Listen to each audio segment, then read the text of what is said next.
So yeah, did I tell you I went to record store day this year? I did not hear it from you, but I did see it on social media that you went to record store day. Yeah. Do you want to know how long I waited in line? How long? 3.5 hours, man. That's a long time for some records, man. Yeah, but I had a thought whenever I got into the building. What's that? I'm a dangerous man with some money in my pocket. Yeah, that tracks.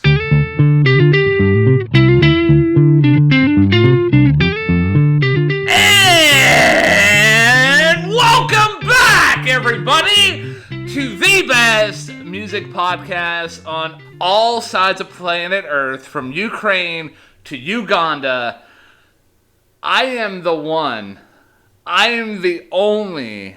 I am the Ryan that is named Ryan James Kearns. And I am the Matthew, who is named Matthew James Durzik. And for those of you wondering what these two dashingly handsome gentlemen are doing on this podcast, well, it's right there in the title. It's Hey, Listen to This. And what that means is that every week, me and Ryan sit down, we talk about an album track by track that either of us have picked out. Could be because it's a special theme, could just be because we like it, could be because it's socially relevant. And on that vein, Ryan, what did we do last week that may have been all or none of those things?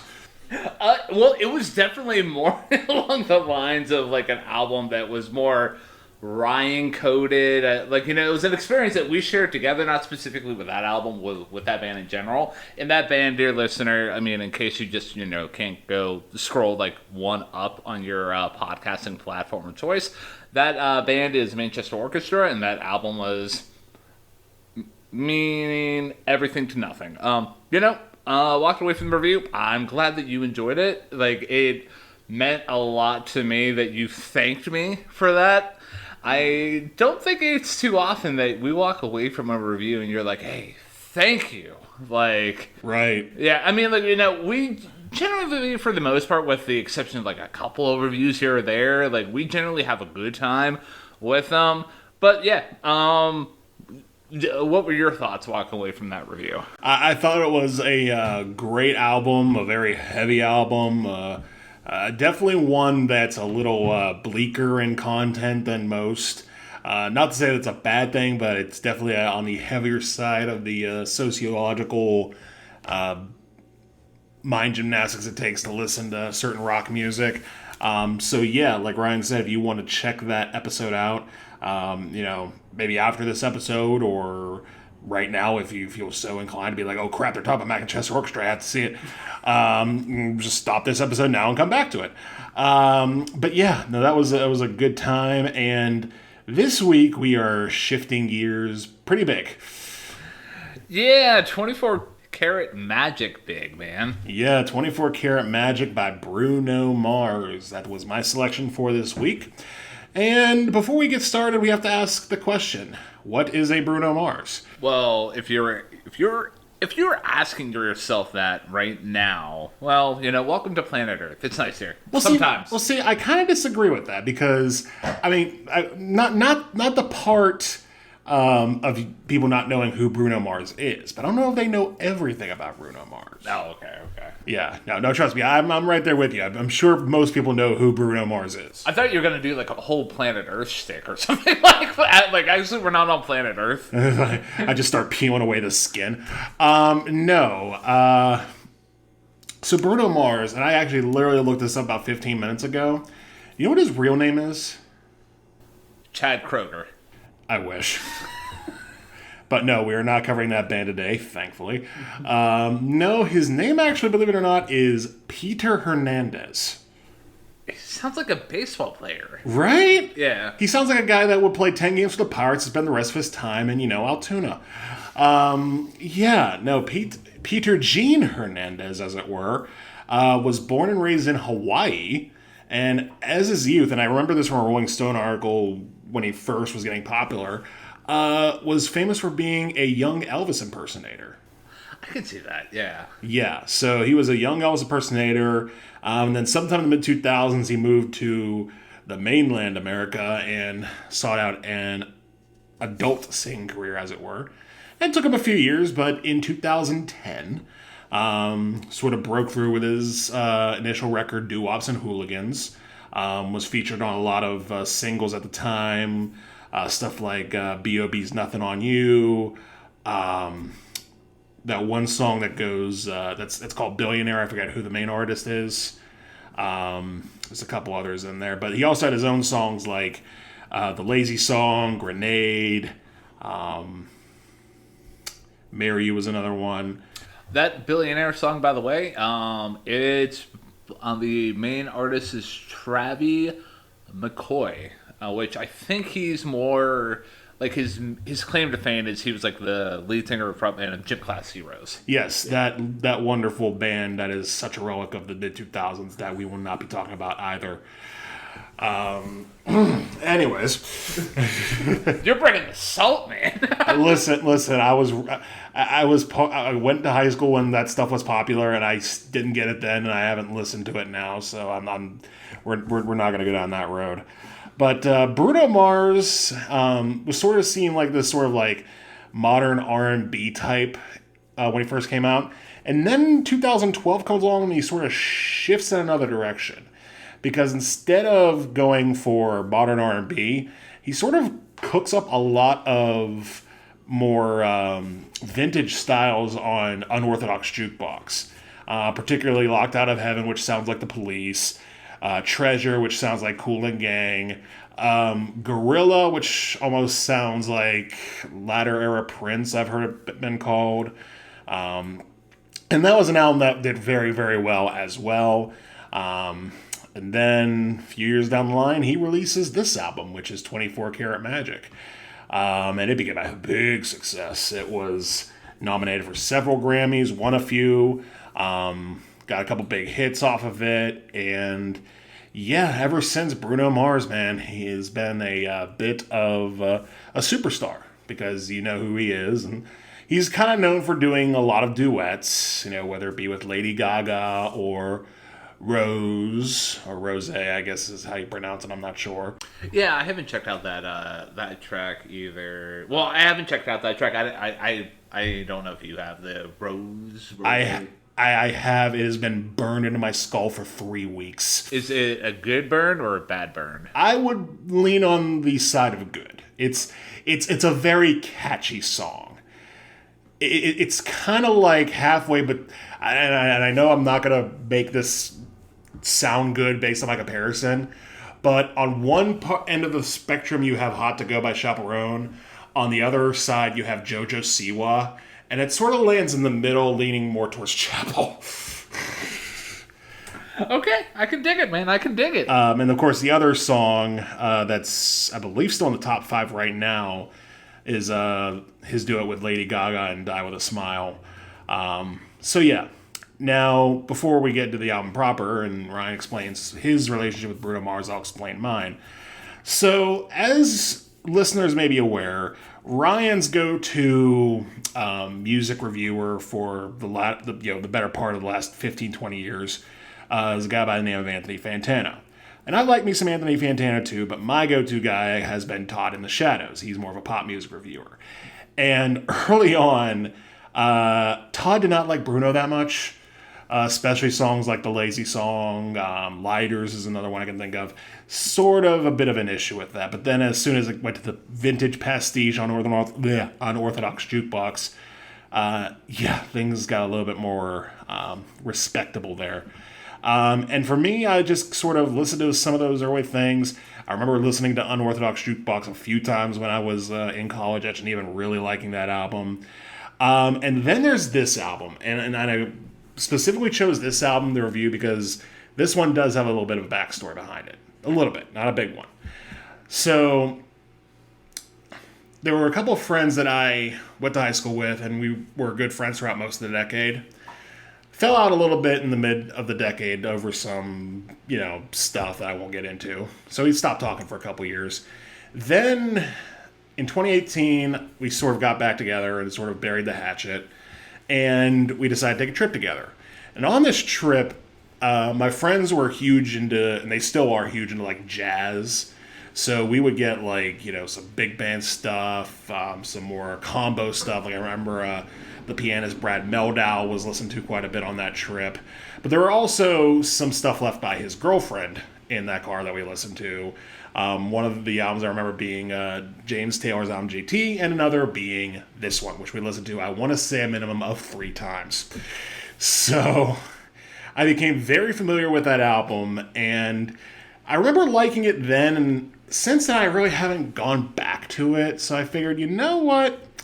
Let's give it a shot. Let's give it a listen and see what goes, and introduce it to you as well. And it could play into the theme, that I don't think we had this theme going on, but we constantly kind of question the Grammys here, and this album won Grammy of the Year. Yeah. Well, not Grammy of the Year, Album of the Year. Sorry. Yeah. Yeah, that would be one hell of an award, Grammy of the Year. Yeah. It's like, we're just going to give this out to someone because we want to. Yeah. We have no criteria, it's just we like you. Yeah. Which, granted, is most of the Grammys anyway. But you're right, it did win Album of the Year. It won, I believe it won Song of the Year for That's What I Like.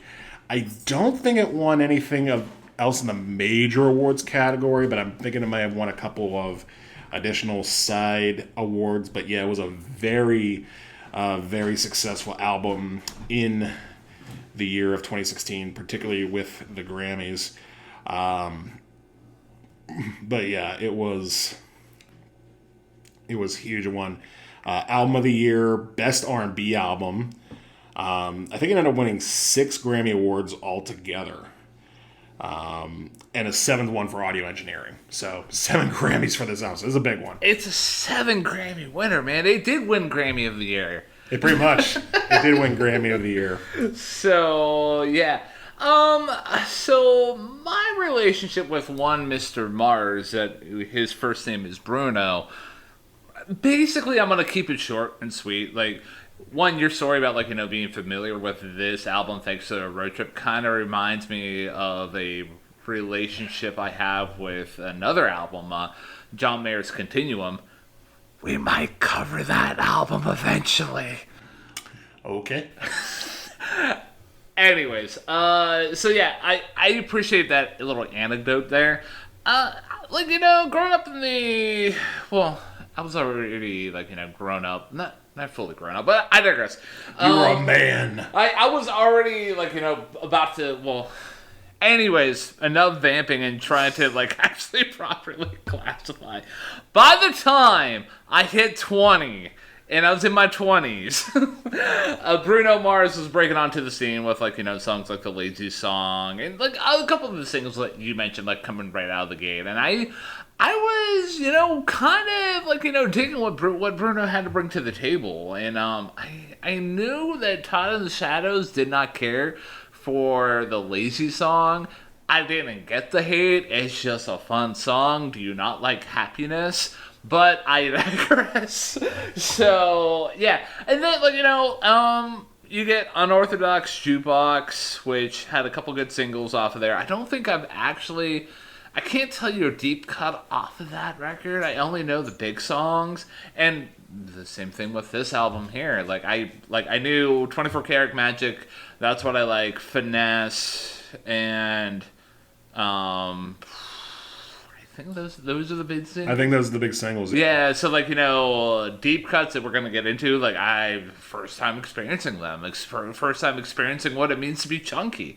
But yeah, he's been up to the point of doing this review. Mr. Mars has been an artist that I'll put on his big singles whenever I need to start feeling like a dangerous man with some money in my pocket. Look out, keep up, or whatever the phrase is. Yeah. But other than that, he's not been somebody who I've gone to in terms of deep diving into a record. And also, I will say the year that he did win Album of the Year for this record that we're talking about here, I was kind of disappointed. I was just really? Bruno Mars? You couldn't have been more creative, Grammys?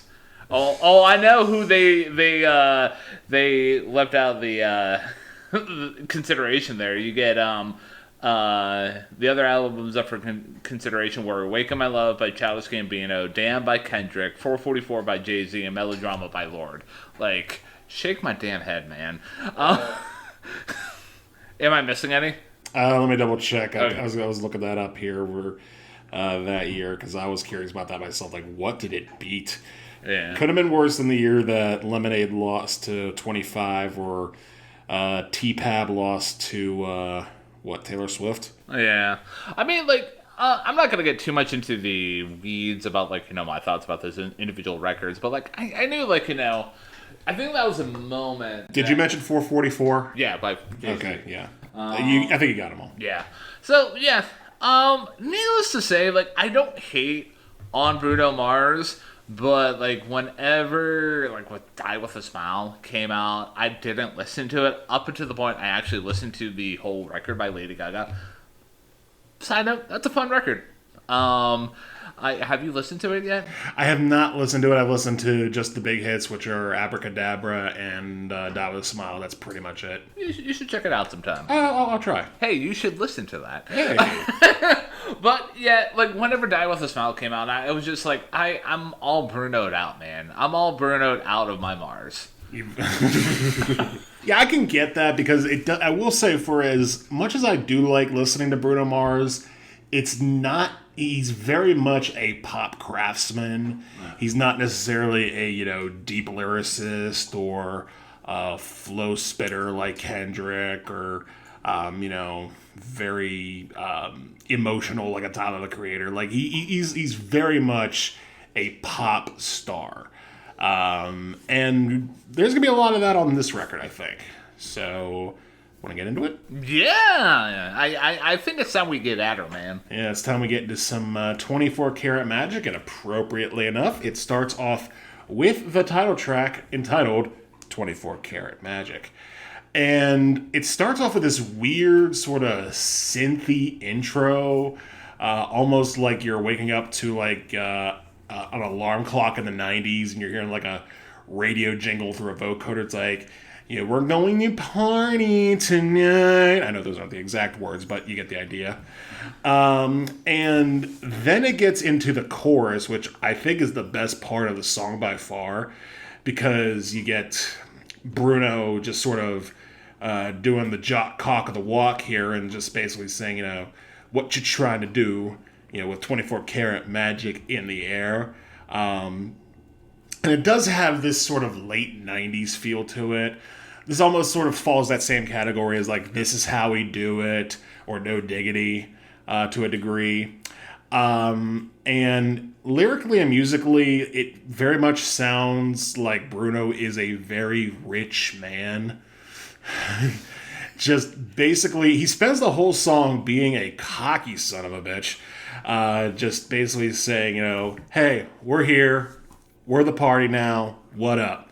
And honestly, I don't hate it. I will say it does get a little on the, a little too, it walks that tightrope of cockiness right to the edge.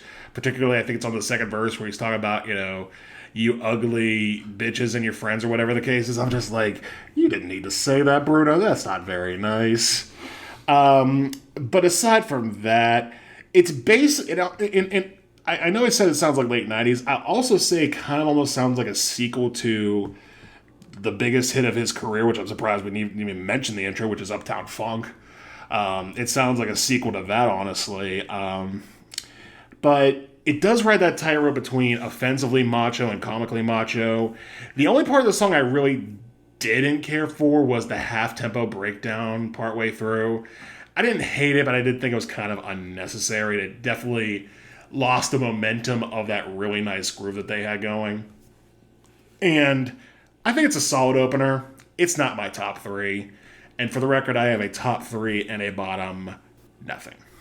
I have a top three and a bottom three. Oh, you got the full gambit this time. Yeah, man. I'm going full Bruno here, man. Bruno San Martino, man. Oh, man.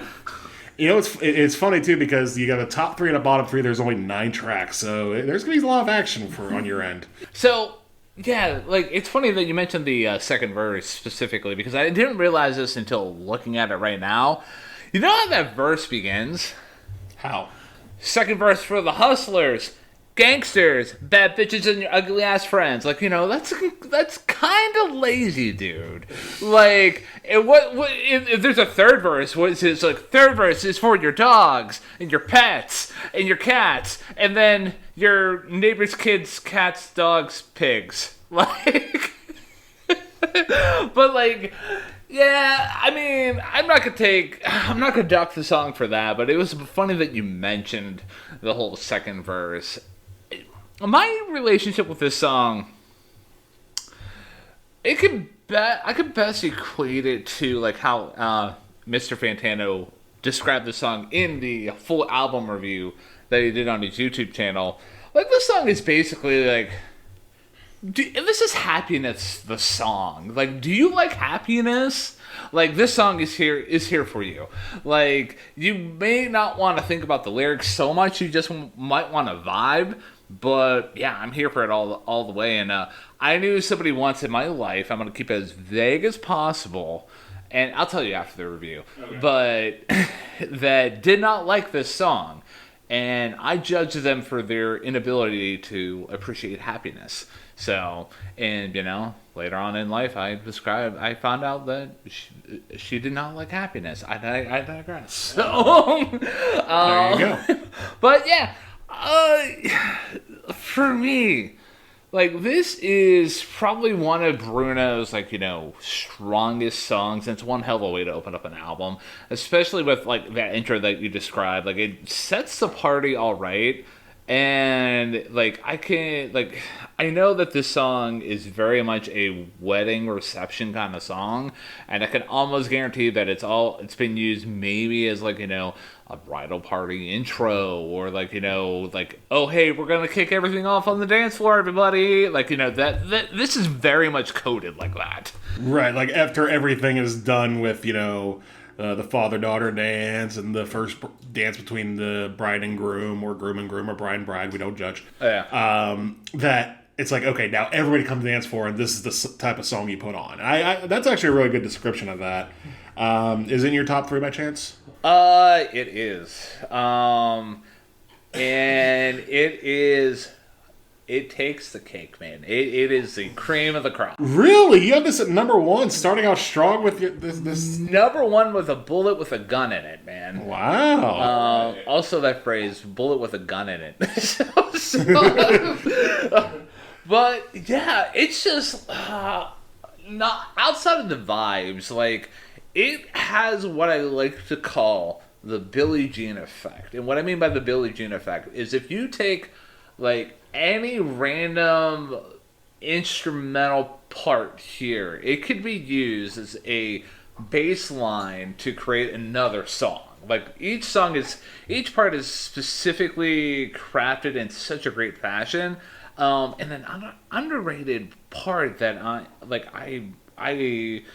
started to appreciate due to repeated listens for the review that we're doing here today is that little turntable effect. Like, I like that, and how, like, guides the listener into, like, the next part of the song.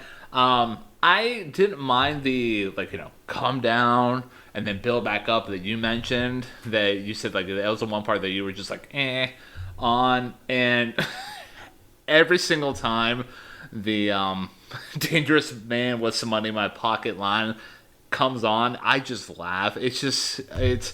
It's corny, but, man, like, I can't help but feel like, I am that dangerous man with some money in my pocket. And that's, again, what I'm saying with the whole thing with it being that tightrope between offensively macho and comically macho, because, like, there's part of you that's thinking, okay, is Bruno really that much of a douche? But then it's just like, no, he can't be. Like, he's portraying a douche. He's not actually being a douche. But it has a lot of, like, the legitimacy, but not enough of the smugness that really makes you disdain it. But yeah, no, I agree. This is a solid, strong album. I'd probably put this at either like a 4 or 5. I'd rank them like 1 through. It's definitely on the upper echelon of the album. I'm curious if we're gonna fight here. I was wondering the same thing. I'm smelling some fight in the future. You're smelling what the Ryan that is called Ryan is cooking. Yes. Yes. Oh man, so putting on over to the next track here, Chunky. So this is the first what I like to call the deep cut section here, in that it wasn't a single or a big song off the record up until the point that I wasn't aware of it until I listened to the album. So this is a white girl dance anthem, and I want you to prove me wrong. So Yay. maybe I don't need to throw out that challenge or anything like that, but yeah, just like it's very much coded in like hey, all the white girls get out on the floor and just shake your booties, like, you get like in the chorus, looking for the girls with the big old hoops, drop it down in Daisy Dukes. Yeah, like I like the way it sounds like, and it's very like bouncy, and it's very much like a groovy kind of song. Like this is another song that during the wedding reception, like after the first song plays and you get a couple songs, the DJ's just like, okay, ladies, shout out to the girls who pay their rent on time, and they play this song here. Also, that line's kind of fun. And another thing that I really liked about the song is that bass line. It's so pronounced and it's so groovy. I love it so much. The use of background vocals here are great. You're gonna find it in several spots throughout the album. The synth lines are great. The chorus isn't that big, but it's solid. It knows what it's doing, man. And yeah, it didn't land in my top 3, not in my bottom 3. It's a white girl dance anthem. See, I didn't pick up on the white part of it, but everything else you've said is pretty much down to the money. Because I'm sure women of all colors could wear Daisy Dukes, but I understand where you're getting at with that. Oh no, I was more talking about like Phil. Oh, okay. Yeah, I wasn't zeroing in on Daisy Dukes and thinking, oh, Dukes of Hazzard, here we go. Honestly, I'm kind of right there with you for the most part. If I'm being completely honest, this would have probably been my choice for least favorite song on the album, only because it has the least amount of anything, really. But it does, like you say, have the lyrics that are pretty straightforward about, I just had it written down lyrically, it's Damn Girl, the musical. And also I noticed there were a lot of elements to the song lyrically that paralleled the Commodore's Brick House, which may not be super original, but also is not the worst thing ever. But what made me decide to not put this at my bottom is the fact that, one, I don't really think it's a non-skip. And two, it does one thing better than 24 Karat Magic, and that is that it keeps the groove going. Doesn't change it up, doesn't go into any half tempo, doesn't throw any gimmicks in there. Once it lays down the groove for the first 5 seconds, it keeps it going, and I like that. I like when R&B songs in particular, when they have a good groove, or any song that has a good groove, just keeps it where it's at and just doesn't mess with it. So I did like that. But aside from that, it's fine. It's fine. It's a solid follow-up to 24 Karat Magic to sort of keep the momentum going, but also let the listener know, hey, this probably isn't going to be a single. I can see what you're saying. I mean, like, obviously 24 Karat Magic is like, I appreciate that song a lot more than Chunky here, and like obviously I'm higher on that song than you are. Right. But I mean, I can get your argument. Like, it's just a straight old groove, and like it's something that it's a really good headphone listen. Like, if you're just like, doing some sort of activity, whether that's like, cleaning around the house, walking your dog, dancing on the dance floor.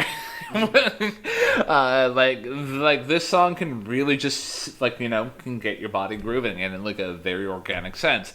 And 24 Karat Magic, for me, it's just like, oh, well, that song will get you hyped up. It will make you flip over a table and everything like that. But like Chunky, it can get you grooving, man. Exactly. It keeps the momentum going for this R&B record. So you ready to move on to Perm? Yeah, man, it's my birthday. No, it's not.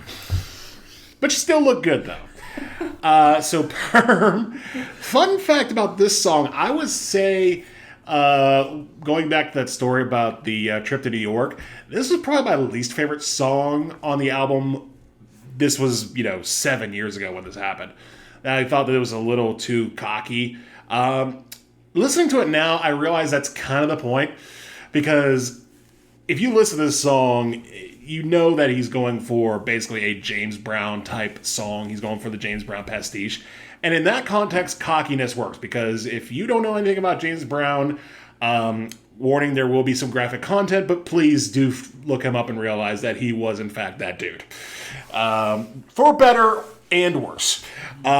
He was probably one of the cockiest singers that ever lived, and Bruno showcasing that on this song very strongly. I mean, lyrically, it's kind of in the same vein as the first two. Definitely sort of a, hey, look at us look good, and hey, look at you ladies looking good, and hey, what's going on? I love the groove on this song. The band is so tight, and again, with James Brown, like that's like his number one thing was a tight groove, so they lock that in and just keep that going. And that is such, I mean, if this is again one of those songs where if you're not paying attention, it sounds amazing. It doesn't sound good. It sounds amazing if you're not paying attention. Unfortunately, there's one part of this song that did keep it out of my top three.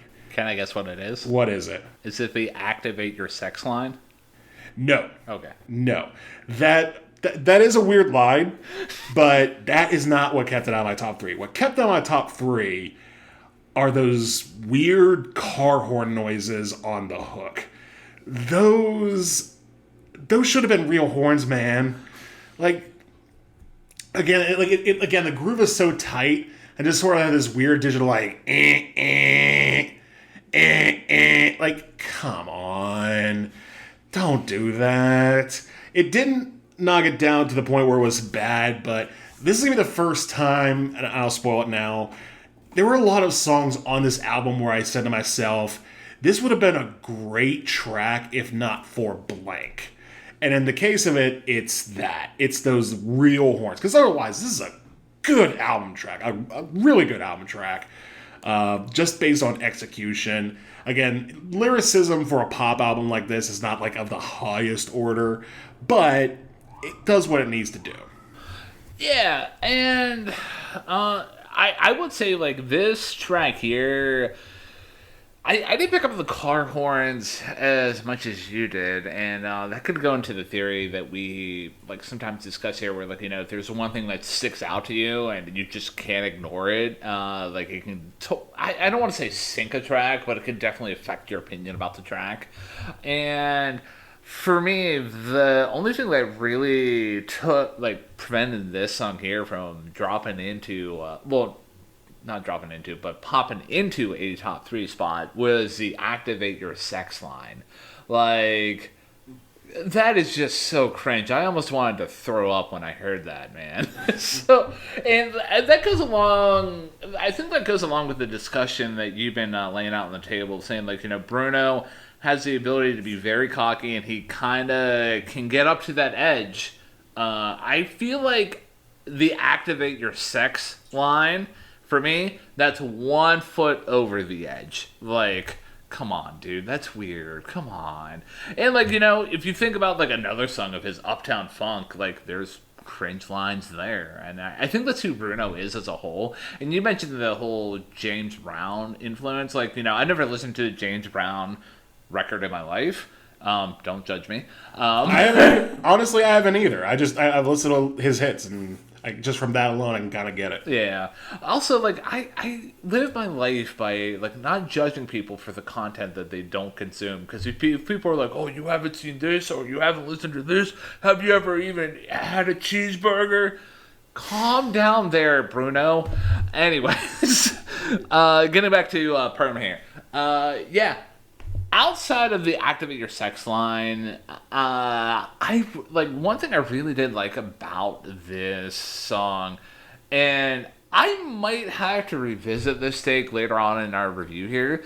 Like, I feel like this is Bruno's best vocal delivery. And that's basically him just riding his influences, really just delivering that James Brown influence. Like, he probably literally thinks he's James Brown in this song here. Like, just being that funky soul man. It's so good. I'm right there with you. The production and the backing band is just, chef's kiss. Like, it is absolutely perfect. And there's those little moments in the track where, like, due to the nature of a funk song by itself, like, you get those stop and start moments and, like, just moments where the band's allowed to breathe. That's right up my alley, man. Like, I have residence in there. That's my second home. And just the another thing I liked about Perm here is just the interplay with the the backing vocals in Bruno. Like we kind of joked around with this moment to kick off the discussion of the track, but we the track literally opens up with Bruno being like, "It's my birthday." The backing vocalist goes, "No, it's not." And then Bruno's just like, "But I still look good though." And the backing vocalist goes, "Hot comb hot." And there's several moments like that. I like that. And it's just a fun moment. So unfortunately, outside of the activate your sex line, which this could have easily been a top it could have been a top song. It could have been the cream of the crop. I agree. I probably could have put this in my top 3 if not for those horns. I mean, again, I will say, "Activate Your Sex" line is a corny line, but at that point in the song, I already kind of just fell for all the production. But yeah, those horns just, I can't get past them. I feel you, man. Ladies and gentlemen, if you want to know how I feel about the horns sometimes, check out our Public Enemy review. Yeah, that one of our biggest disagreements. So, but let's talk about what I like, man. So let's move over to the next track here, which is "That's What I Like," man. That's what I like. But no. That's what I like, not "That's What I Like," man. I digress. Well, maybe you do like it. I don't know. So, yeah, the next track is "That's What I Like." And this is the next big single off this record. And it's a fun song, man. The way that it starts out, where you get that, nice little bouncy intro, that's really cool. And, for me, this is another song that it's kind of along the same lines of 24 Karat Magic, where this is basically Bruno bragging about the money that he has, but it's doing it in a way of bringing a girl into the picture, being like, "Hey girl, you could take my credit card, go out in the town, front seat of the Cadillac, but let's put some miles on it."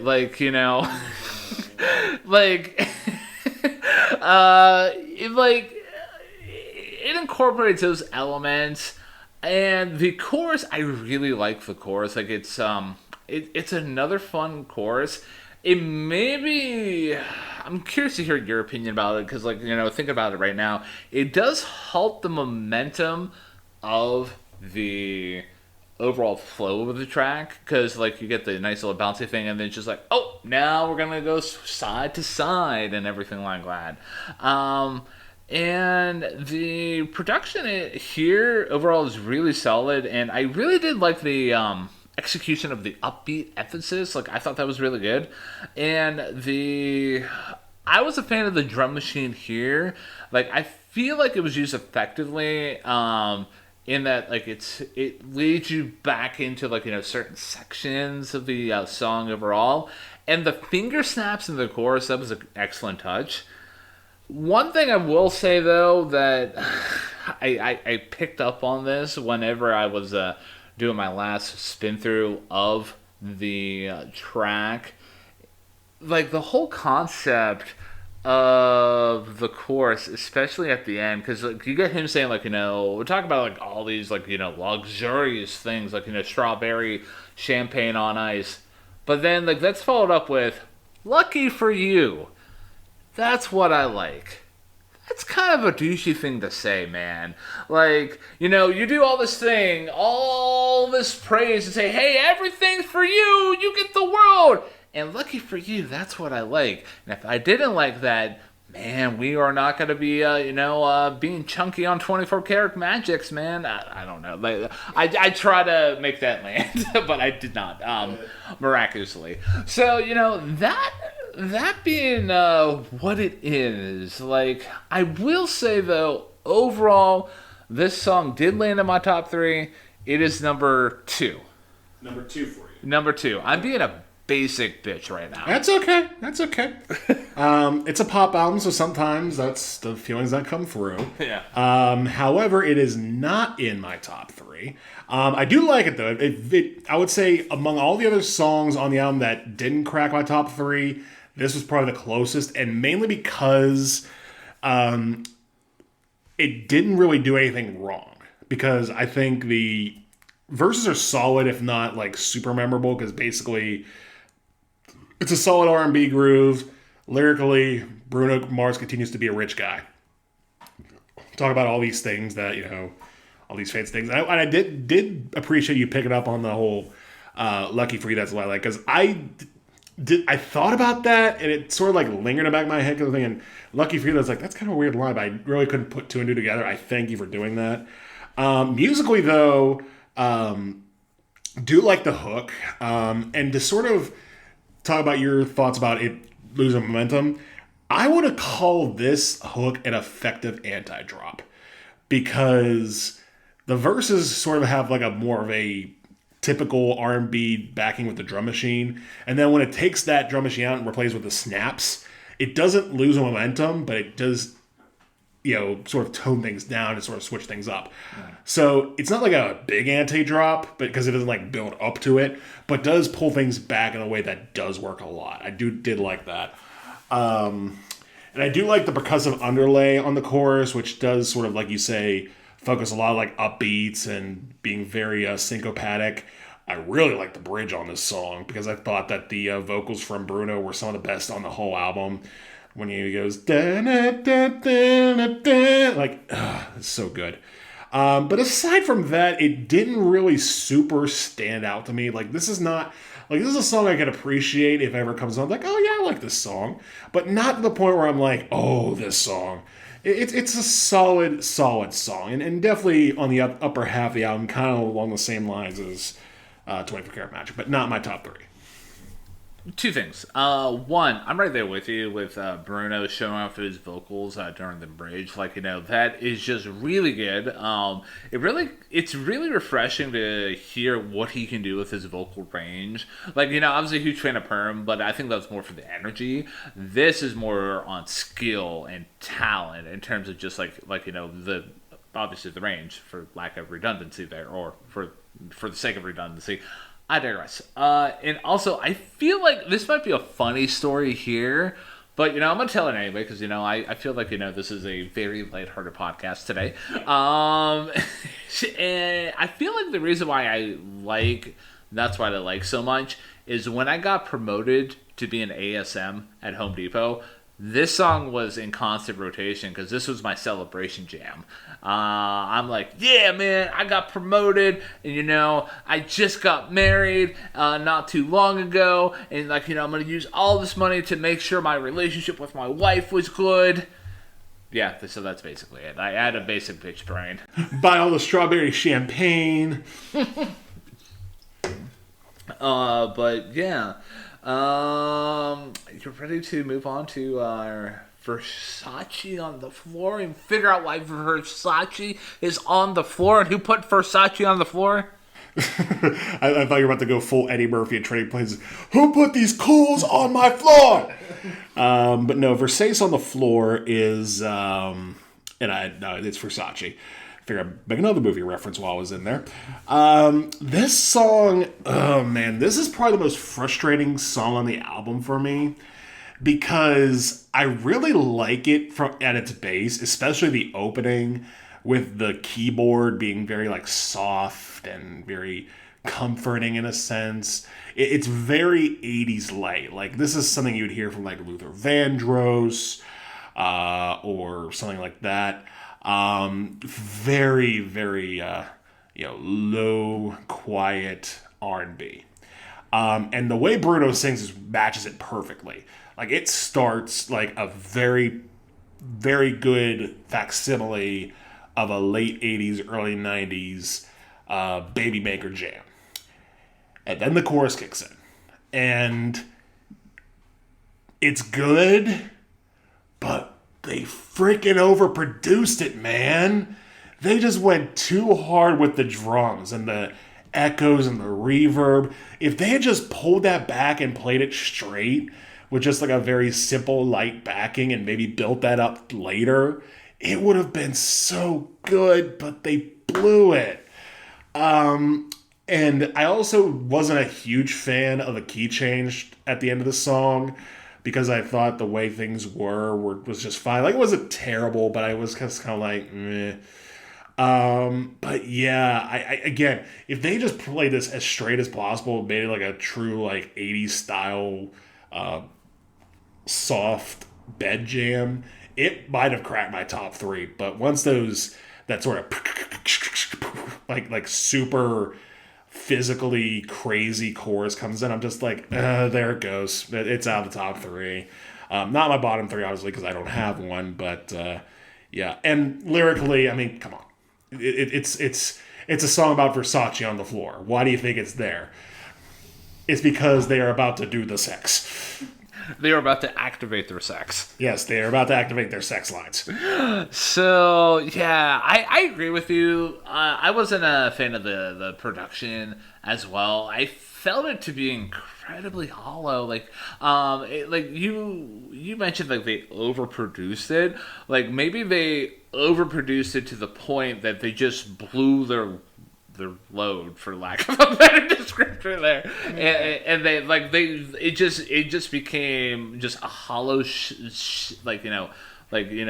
hollow shell of itself, man. Like, and for me, considering like the past couple tracks so far, and maybe the couple other tracks that are coming up here soon, like, every song doesn't have to be a party anthems kind of song, but it's weird hearing Bruno in this kind of context where things were just so, like, for lack of a better descriptor, and I apologize for the drive-by here, but, like, it reminds me of, like, a Taylor Swift kind of song in terms of, like, production. This could have been on the Dead Poet Society. I mean, the George Poet Society, or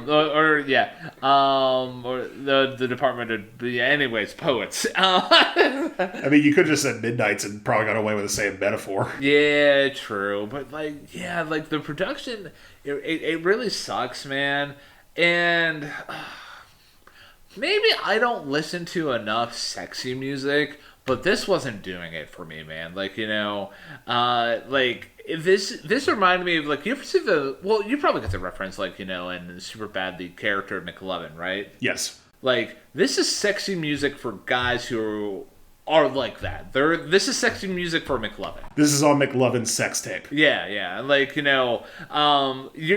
might notice a theme here. I don't mean to make this all about race or anything like that, but, like, in Chunky, I was just like, yeah, this is a white girl dance album. Versace on the floor, this is sexy music for basic white guys. Like, and It was just a thing I picked up. I don't want to explore that so much because I don't want us to get, like, any hate mail or anything like that. But, like, that and the fact that I feel like out of the whole record, in this track here, Bruno, he's really struggling with the notes. And, like, I'm very happy that you brought up the idea of, like, overblown production, because I feel like here Bruno's overblowing his vocal performance. Like, he's almost straining to hit those notes. Like, he's like, and I'm not saying, like, straining your vocal cords can't deliver an effective, like, performance. Like, a record that I'm going to talk about much later on, like, that artist does it very effectively. But I digress. Like here, he goes over it. It just doesn't land well in my ears, man. It just sounds like he's in pain. Like, and for a song that's supposed to be like, oh hey, I'm gonna make love to you all night. Let's kiss until that Versace's on the floor. But like, and for him to have a song that's centered around that, but having a vocal performance where it just seems like he's just basically kind of, I don't want to say screaming into the microphone, but like he's almost throwing up his vocals into a microphone. Like, dude, that doesn't do it for me. So, do I have to say it? No, you don't have to say it. And honestly, I kind of get it. I'm right there with you. Like, it's again, I like the opening and the sort of the skeleton of the song enough that I can't harp on it too much. But I can understand why it's your least favorite song because, again, because honestly, I didn't hear the unsexiness of it. Like, to me, Bruno was at least convincing to the point where I could sort of like, okay, he's singing all right. I didn't, and I'll also be honest, like the over singing, I didn't even catch that because the overproduction turned me off so much that I kind of just tuned out the rest of the song, which probably could put it at my bottom. But again, I appreciate the song for what it's trying to be more than what it is, and for that, I'm at least gonna be clements toward that. But yeah, no, they screwed up. Yeah. Well, speaking about screwing up, I mean, and there you go. You did it. Sorry, you put that Kate White over for me. I had to go through it. Matt. Yes, Ryan. If the listener out there is enjoying the episode so far, and especially that screw up, that was so glorious, and they want to help us continue on this musical journey, week in and week out, what are some ways that they can help support what we do? Well, one way they can help support us is by getting the word out. If you like what you hear, put it on your social medias. And if you're on certain social medias like Facebook or Twitter, not Twitter, not X either, Blue Sky, Instagram, Threads, tag us. We're under TT Hey Listen. Also, you could follow us if you want to get the latest updates on episodes that we've done. Also, you can find us on YouTube. That's where we post our videos every week, at least in a video format. So if you're on YouTube, like, comment, subscribe, and share that link if you'd like. We're also on all the podcast streaming platforms, Spotify, Apple Music, Pocket Cast. I'm still learning to include that in the topics of what we're... are we on Tidal? Tidal doesn't do podcasts. Okay, cool. Yeah. But any podcast platform you can think of, we're probably on it. And if you want to, again, spread the word, share the links. If you want to tell us directly, you can either leave a comment on our YouTube video, or you can message us directly at ttheylisten@gmail.com. You can even suggest future episodes that we may be willing to consider. And for those of you who have been doing that so far, just keep on listening to this. You didn't screw that up, man. I'm proud of you, man. Thank you. So, time for me to go straight up and down. Excuse you. Oh, man. It's good to be back. So we go from Versace on the floor to straight up and down. So this is another, hey, look at us. We are doing sexy music here. Yes. And you know what this kind of reminded me of? What's that? Boat music. And what I mean by boat music is that you're on a cruise and you have that band that's playing and you're dancing with your girl. And this could be that, man. Like that, or and this could be another I don't want to say like a wedding reception song, because grandma might be there and she might be hearing the lyrics, and yeah.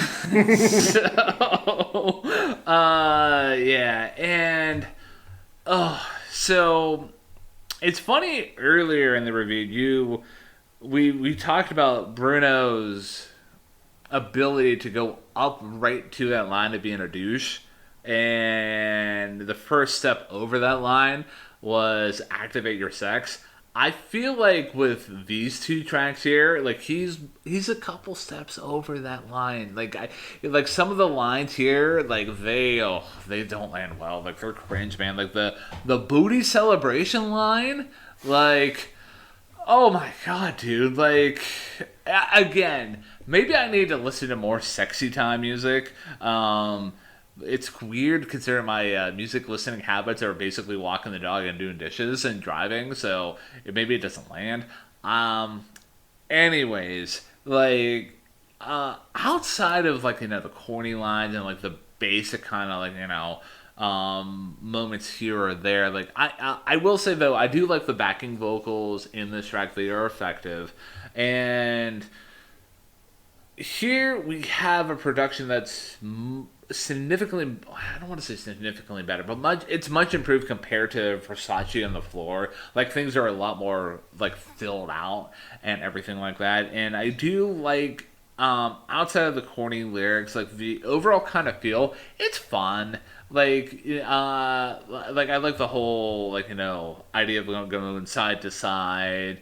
And the way that Bruno's vocal delivery, like he does do a good job laying down the notes here, like how it's just so fun and free flowing. But I will I will be honest with you, this song did land in my bottom three as well. At number 3, so we go from 1 to 3 in my bottom 3 with this section of the album. With mostly because of those lyrics. Yeah, like it's just the lyrics are just so cringy, man, and like I can maybe forgive them, but like they're so prominent, and like the booty celebration line. Come on, dude. So this track, I do agree, it has it does have a great R&B groove to it, and once again, the one smart thing that Bruno does on this record is once he gets a groove, he'll just lock it in and just keep it there, which I think he does a great job. This is a very much an early 90s type of sex jam beat. I did think the verses were kind of impressive in their percussive nature, sort of how Bruno is just sort of fitting in a lot of words into a line and not like really overdoing it. I think the bridge is also very good too. Ironically enough, the one thing you said you did like is probably my least favorite part of the track, which are the background vocals. Because, I don't know, for me it just felt like, obviously, straight up and down, you tell me what it means. And just for whatever reason, like, hearing a bunch of dudes go straight up while you're talking about that didn't really land for me. Because it just felt very, like, they weren't horrible, but it just turned me off enough that I was just kind of like, I didn't really need that. Like maybe towards the end of the song, like if you want to like vamp the chorus a little bit and put those in there, that would have been fine. But it just come out right with it, It's just, could you imagine like background singers while you're doing that? That's just weird. But aside from that, it's a solid song. Again, I like the groove. I think it's solid. It is not my top 3. Now, do you notice something? I don't think you've mentioned that you like any of your top 3 yet. I have not. Oh, man. And guess what? We only have 3 songs left. That is correct. Oh, man. Oh, so we are gonna fight. We are gonna fight. And then we're gonna be okay. We're gonna be okay. Okay. Because we are mutually respectful people here. Yeah. Oh, wow. So you wanna kick off the last leg of the album here? The last leg of the album, starting off with Calling All My Lovelies. Now, ironically enough, this song had a potential to be my least favorite song on the album at the beginning, because I'm thinking, wait a minute, this doesn't sound like Bruno Mars at all. Like the first lyrics on their song, I'm just thinking, who is this? This doesn't sound like Bruno at all. And then Bruno comes in, and once he does, oh my goodness, like the vocal delivery and the harmonies on that chorus are amazing. Like the way that Bruno goes, do, do, do, do, do, like that just hits every single time. And on the second listen, I thought, The opening doesn't sound like Bruno Mars, but I don't actually mind that. Because it almost sounds like a boy band group from around that era, like a New Edition or an All for One, or even maybe a Boys to Men potentially. Like it sounds like really, really good, and I like the key that it's in. I like the way it builds up, especially when it gets that part where Bruno's just pick up the phone, pick up the phone. I really like that a lot. And yeah, also Halle Berry makes a random appearance on the song. That actually is her. With that call, apparently she's a big fan of Bruno Mars, and he's a big fan of her. In fact, from what I read, he wrote Locked Out of Heaven based on her. I know. I have questions. But I do too, but people can chew on that however they want. But yeah, no, I like halfway through the first listen and mostly through the second listen, I was like, I really like this song a lot. So it does go into my top 3 at number 3. So we're gonna fight. This is the fight song. This is a fight song. Okay, all right, I can live with it. I can live with it. Well, considering like you said, this was your third favorite song, so Yeah. And like the fact that you mentioned that this song could have easily been a bottom track, until you had repeated listens of it, and it grew on you. So yeah, we get more boat music here. Like it's along the same lines as Straight Up and Down. Like maybe like this song is following that, in terms of like, oh, hey, this is like kind of more of a cool down after you went Straight Up and Down on the elevator to get to the the cruise reception hall there. So and yeah, like here I would say the only line, I don't want to say it's cringe, but the calling all my Ishas line, like, that's just silly. See, I agree with you, but not all the way agree. Like, that was corny, but I'm willing to say that's so corny that it's kind of meant as a joke. Yeah. Like, I don't feel like they're being, like, slimy about it. Like, let me put it this way. If Drake had sang that line, I would have thrown my boombox out the window. But Bruno has sort of this self-awareness of being sort of this cocky guy that I'm willing to be like, okay, he's portraying. He's not actually doing that. And I will give you this, like, I won't say, like, the calling on my Isha's line is as cringe as the booty celebration and the activate your sex line, and, like, a couple of the other lines that I've mentioned in this review already.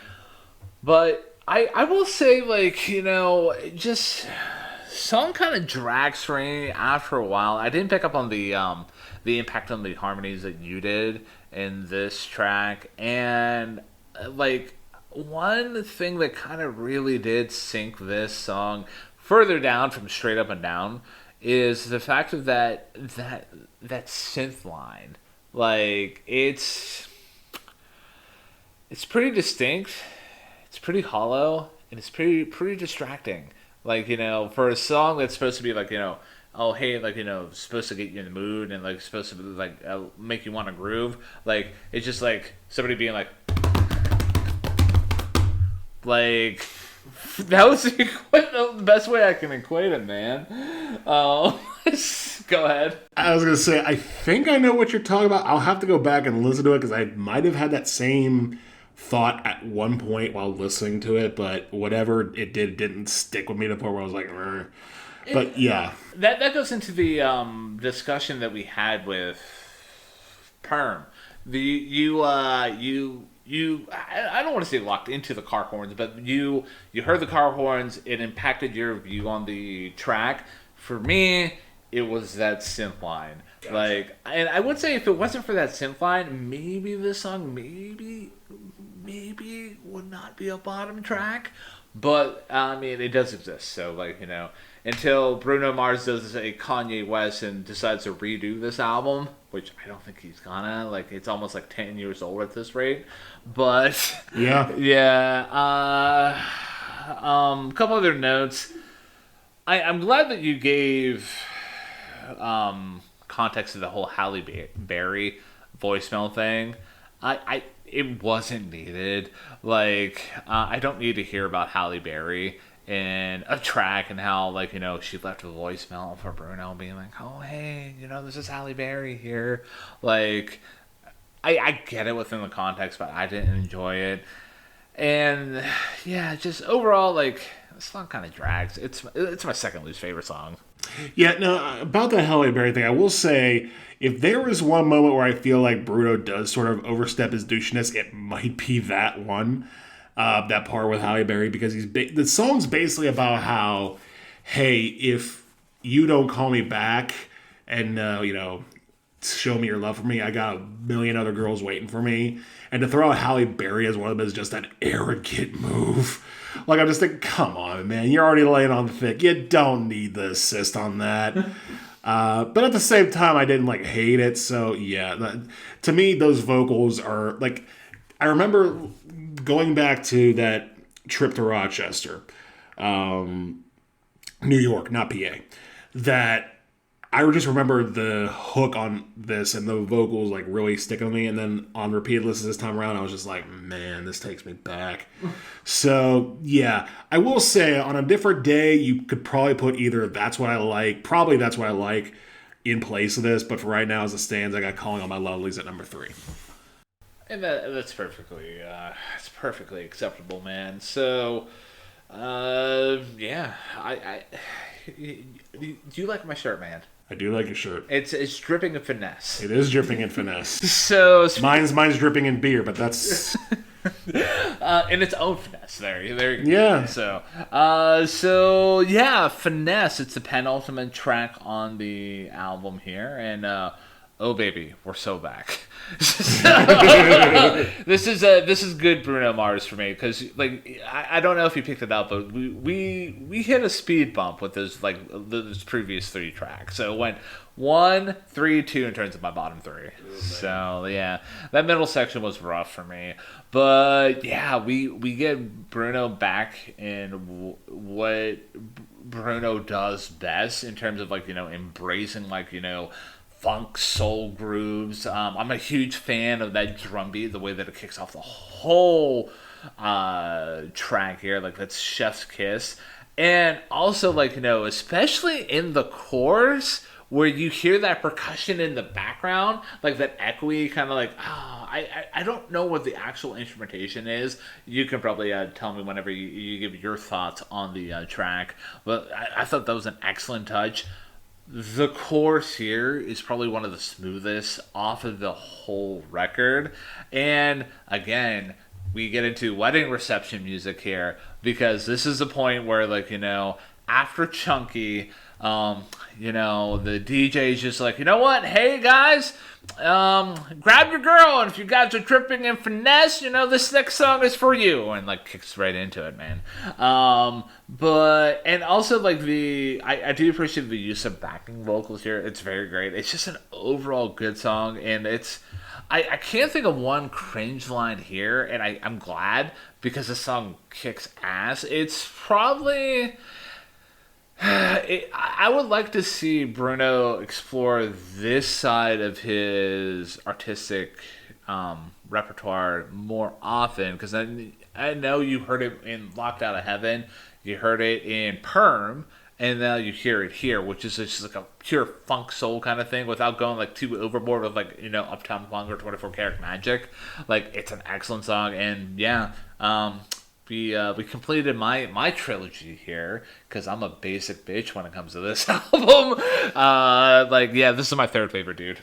Yeah, I'm right there with you. This song does kick ass. The way that he incorporates what I would consider New Jack swing, as far as the beat goes, is just a perfect execution of it. A lot of the other songs, maybe Straight Up and Down or Perm, not so much Perm, because that's almost, like I said, James Brown-esque pastiche. But there's a few songs where you're like, oh, that feels like very 90s. I'd also put 24 Karat Magic in there. This one feels like it was ripped directly from the 90s. This is early 90s. You got Whammo on in the background, and this is being played once every hour. It is just a great jam. The drums, I agree, are killer tight. Even if it is a drum machine, don't care. Sounds great. And the groove carries the song. It also does sort of shape the lyrics. Because, again, the chorus, which I would say is also sort of another half anti-drop, where it pulls back, is great. And it really, I think, for all the cockiness that Bruno has shown on this album, like, this is where it comes clearest and most convincing. Like, just the idea of, hey, we're dripping in finesse, and who can disagree with him? Like, this song sounds like a dude confident and being able to back it up. So yeah, no, it is a great, great song, and it is also my top 3 at number 2. Oh, okay. So Too Good to Say Goodbye. It's really too good for you to say goodbye to. It is too good for me to say goodbye. But yeah, I respect that, man.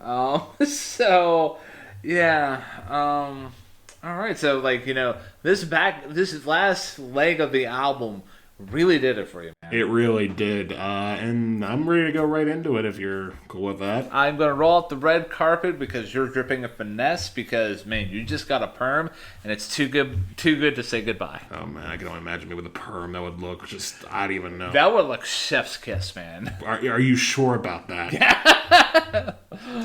Too Good to Say Goodbye. By default, it is my favorite song on the record.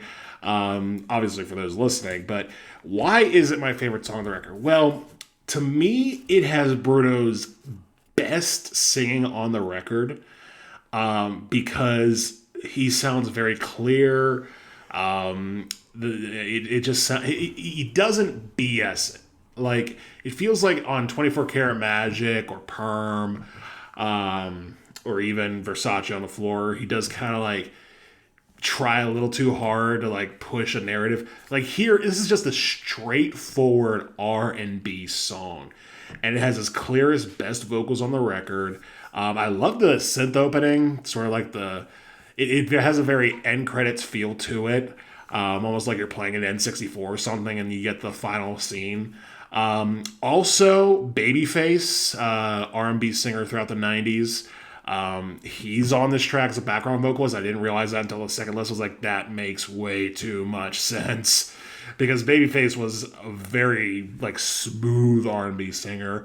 The verses play it slow and straight, and the way that it builds from the verses to the pre-chorus to the chorus is executed perfectly. Like, it carries like unlike Versace on the Floor, which is sort of like, hey, it's soft and there, bam, we're sex.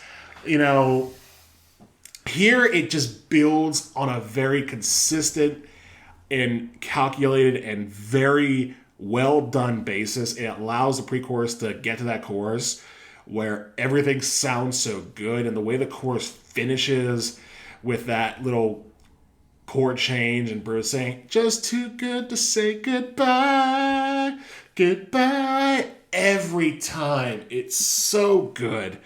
And the bridge carries that momentum throughout the song so well. Like, this is like, every other song I could probably find a note or two.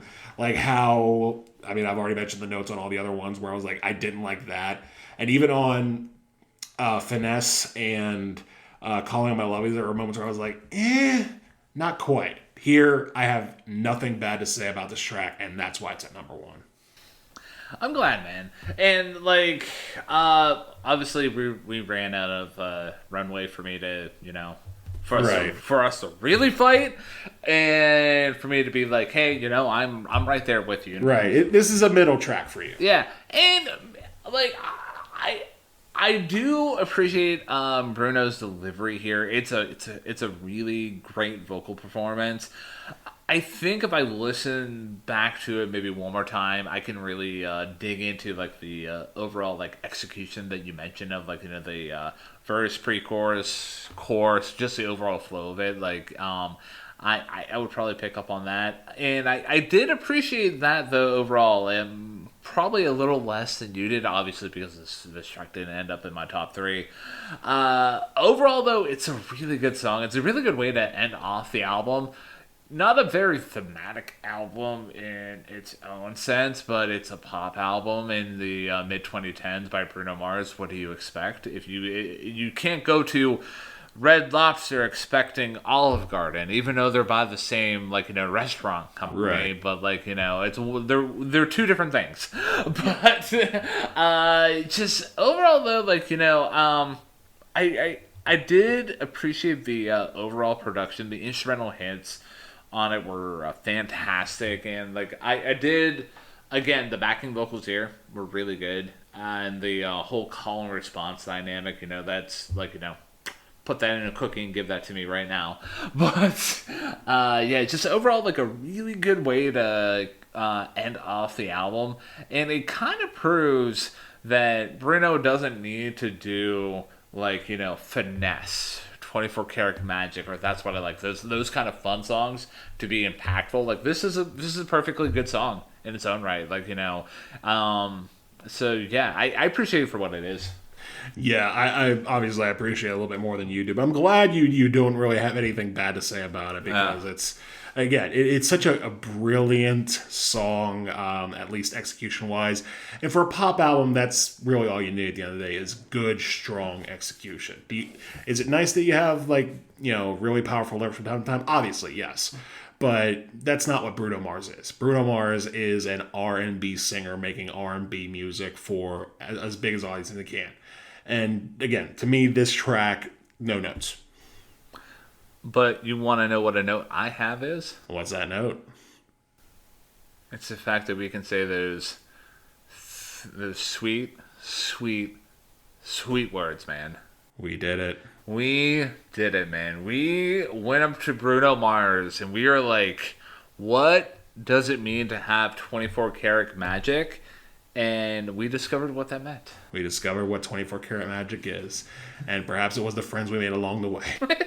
So I'm going to go first with my overall thoughts and rating on the album here.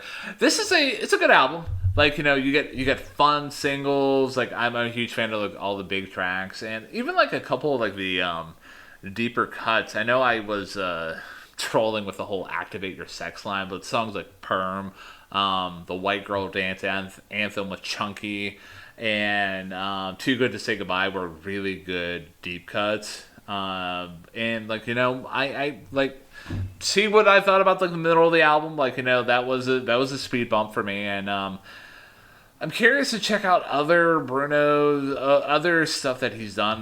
Maybe I'll dive into Unorthodox Jukebox just to see if there's those clunky little sex jams there. And maybe I need to listen more to James Brown to appreciate that. More on that later. But yeah, you get unfortunately you get this cringe lines like the Booty Celebration line is straight up and down, and you get awkward songs like Versace on the Floor, which is just a mixture of cringe lines, poor performance, just being incredibly awkward. And I can't help but think overall though, what holds Bruno Mars back, especially in this album, is it's very wedding reception, boat music from in some moments here or there. I would say though, I'll give Too Good to Say Goodbye, it's flowers, it does, show Bruno in a different lane, and you get a couple songs like that. For the majority of the album, you cannot go to a wedding reception nowadays and not hear 24 karat magic, and probably not That's What I Like and Finesse. Maybe not so Finesse because I haven't heard that in a wedding reception. It's been a while since I've been in a wedding reception, but I digress. Yeah, and just overall though, I will stand by what I said. This is a good album. So I'm going to give it a rating of 7.5 out of 10. 7.5 out of 10. All right, I can dig that. So, my thoughts about 24 Karat Magic. I think it's a very good album too, but man, there were a lot of moments that frustrated me. Not in the sense that took the songs down from anywhere other than good, but again, on Perm, did they need the horns? On Versace on the Floor, that they need the overproduction. On Straight Up and Down, you need a dude saying straight up when you're in the moment. No, no, and no. But aside from those moments, ultimately, this is a very solid, very strong R&B album front to back. Bruno does a good job of, walking the walk and talking the talk. And rarely do you get a pop album that is very reminiscent of its album cover, because literally it's just Bruno Mars sitting there, sunglasses on, ball cap on, and what looks to be like a half jumpsuit, half robe. And he sounds like it throughout the whole album, if we're being honest. He sounds like that dude. Just, sort of like almost like yacht R&B, since you're talking about boat music. Like, instead of yacht rock, this is yacht R&B.